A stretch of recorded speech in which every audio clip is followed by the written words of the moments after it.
تھا, مجھے کسی صاحب نے, ایک مفتی صاحب نے, انہیں ٹیلی فون کیا تھا چند دن پہلے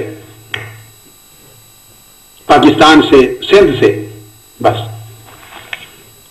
کہ آپ نے یہ بات کس بنیاد پر کہی؟ تو 45 منٹ گفتگو رہی. میں نے ان کو سارے دلائل سمجھائے. میں نے کہا فلاں فلاں فلاں کتاب آپ کو بتا رہا ہوں.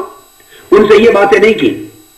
میں نے کہا فلاں فلاں کتاب پڑھ لیں ہماری, اور ان کتابوں کو پڑھ کے پھر جس شخص کا مسئلہ ہے کہ اس کا قول, اس نے یہ کہا تھا وہ کافر ہوا, واجب القتل تھا یا نہیں تھا, اس کے بعد اس کے اقوال کو پڑھ لیں اور مجھے پھر کال بیک کریں.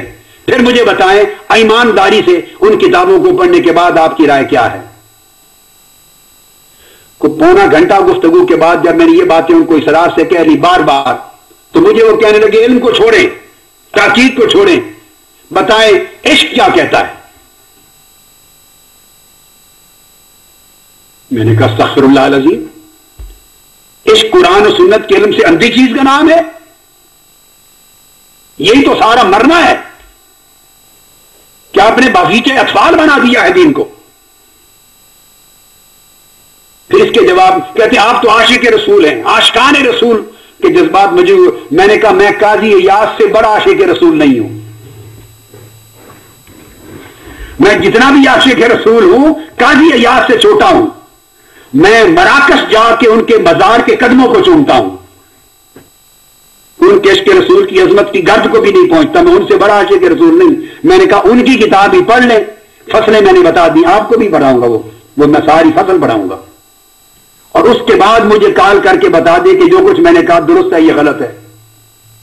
صرف اتنا کام کر لیں. انہوں نے کہا چھوڑیے کتابوں کو, دیکھی ہوئی ہیں. عشق کیا کہتا ہے؟ اب اس عشق کا جواب سن لیں. امام ابن عابدین نے دیا ہے. ہم نے ہر چیز کو اپنی ذوق اور اپنی مرضی کے مطابق بنا کے گھڑ لیا ہے سارا.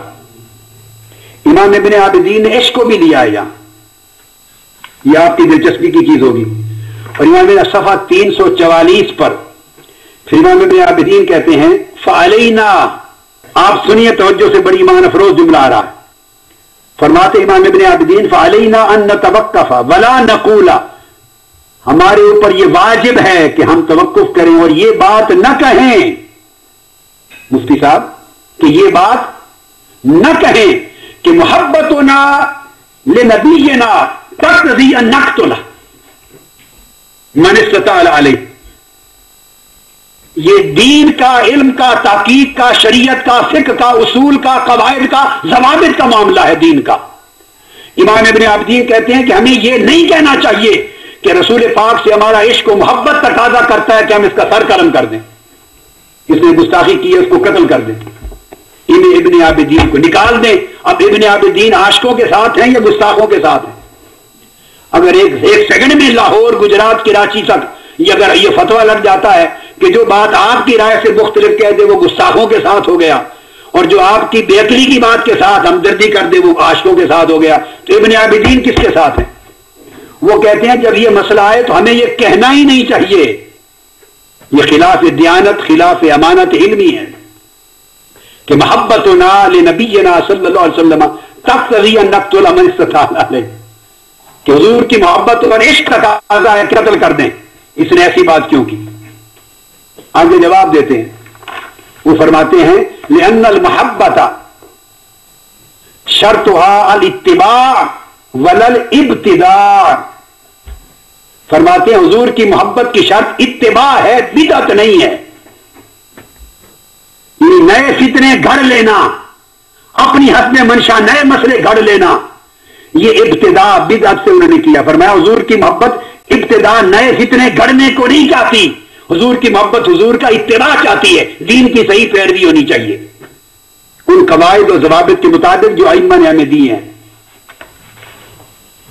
پھر صفحہ 345 کی اوپر والی پہلی سطر پہ جاری رکھتے ہوئے امام ابن عابدین لکھتے ہیں فَإِنَّنَا نَخْشَىٰ, اب حضور کا عشق کیا ہے؟ کہ اگر حضور کا عشق اور محبت ہے تو پھر ہمارا اس محبت کا تقاضا یہ ہے فَإِنَّنَا نَخْشَىٰ أَن يَكُونَ صلی اللہ علیہ وسلم اول من يسألنا عن دمه يوم القیامہ فالواجب علینا الکف عنہ. اگر عاشق رسول کا بننا ہے تو پھر یوں سوچو, ڈرو کسی کو کافر قرار دے کے ناحق قتل کروانا. اگر عاشق رسول ہونے کا دعویٰ کرتے ہو تو پھر ڈرو اس لمحے سے کہ قیامت کے دن جب میں اپنے مصطفیٰ کے سامنے کھڑا ہوں گا، اپنے آقا کے سامنے، تو کہیں پہلا سوال ہی میرے آقا نے مجھ سے نہ کر لیا، او مولوی تم نے میری امت کے گنہگار شخص کو بلا وجہ کافر بنا کے قتل کرا دیا، تمہیں شرم نہیں آئی؟ فرمایا اگر پہلا سوال حضور نے یہ کر دیا تو کیا جواب دو گے؟ اگر عشق رسول ہے تو یوں سوچنا چاہیے. اب یہ میرے جملے نہیں ہیں، یہ میں نے لفظ بلفظ امام ابن عابدین کے کہے ہیں. جس نے جو کچھ کہنا ہو ابن عابدین کو کہے، میں تو ناقل ہوں. پھر اپنی تحریک کو کامیاب کرنے کے لیے نکل جاؤ مذہب حنفی سے. یہ دھوکہ بازی دجل و فریب ختم کر دو. کوئی تعلق آپ کا نہیں امام اعظم ابو حنیفہ کے ساتھ، ائمہ احناف کے ساتھ، ائمہ محدثین کے ساتھ، فقہاء مجتہدین کے ساتھ. قوم کو اپنی جہالت کے ساتھ گمراہ کرنا اور ہوس نفس کو دین کا نام دینا اور بغیر علم تحقیق کو عشق کا نام دینا اور حضور کے دین کی حرمتوں کو پامال کرنا گئی کوچوں میں لا کر، اور پوری دنیا میں حضور کے دین کا اور حدود کا احکام کا مذاق اڑانا. اگر آقا نے پوچھ لیا آپ سے میرے عشق کا دعویٰ کرنے والوں، تمہاری ذمہ داری یہ تھی کہ جو کافر نہیں اسے کافر بنا کے قتل کراتے پھرو، یہ عشق ہے؟ اگر آقا السلام نے پہلا سوال ہی تم سے یہ کر لیا تو کیا جواب دو گے؟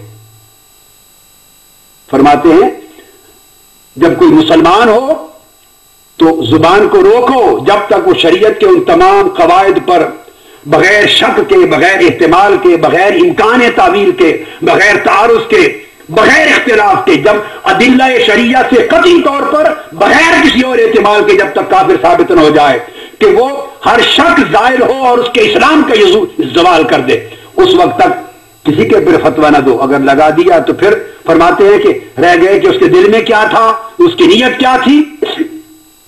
تو فرمایا کہ اس کے عمل کو الی عالم السرائر چھوڑ دو، اس کی دلوں کی بات اللہ پر چھوڑ دو. اللہ بہتر جانتا ہے کہ اس کے یہ کہتے ہوئے دل میں کیا تھا. ہاں اگر گستاخی صریح ثابت ہو جائے پھر کسی نیت کا اعتبار نہیں ہے، پھر کوئی احتمال نہیں ہے، پھر کوئی تعویل نہیں ہے. میں اس پر آؤں گا چونکہ اس کی اگلی بحث ہماری آ رہی ہے گستاخی کیا ہوتی ہے، کیسے بنتی ہے. اگر صحیح کلمہ سے صریح گستاخی ثابت ہو جائے پھر کوئی تعویل نہیں، کوئی احتمال نہیں، کوئی شک، کوئی مسئلہ ہی نہیں، ہر چیز اڑ جاتی ہے. اگر صراحتاً حضور کی شان ایک قسم گستاخی اس نے کر دی ہو ڈائریکٹ یا انڈائریکٹ، اور اگر وہ نہیں ہے اور آپ احتمال کے ساتھ کر رہے ہیں معنی اور تعویل کے ساتھ کر رہے ہیں اور کھینچ کر اطلاق کرتے پھرتے ہیں، جبکہ اس پورے قول کے کئی معنی، کئی احتمال غلط یا صحیح، اس کی جہالت، اس کی پاگل پن، اس کا گدھا پن، اس کی بے وقوفی جو چاہے بنا لیں، اس کا فسق، فجور 100 احتمال بنتے ہوں، تو ان میں کفر کے احتمال کو لے کے واجب القتل کر دینا یہ حضور کا عشق بھی نہیں اور حضور کے دین کا علم بھی نہیں. یہ انہوں نے آخری فیصلہ کیا کہ یہ قلبی نیت عالم سرائر کو چھوڑ دیں، وہ آپ فیصلے نہ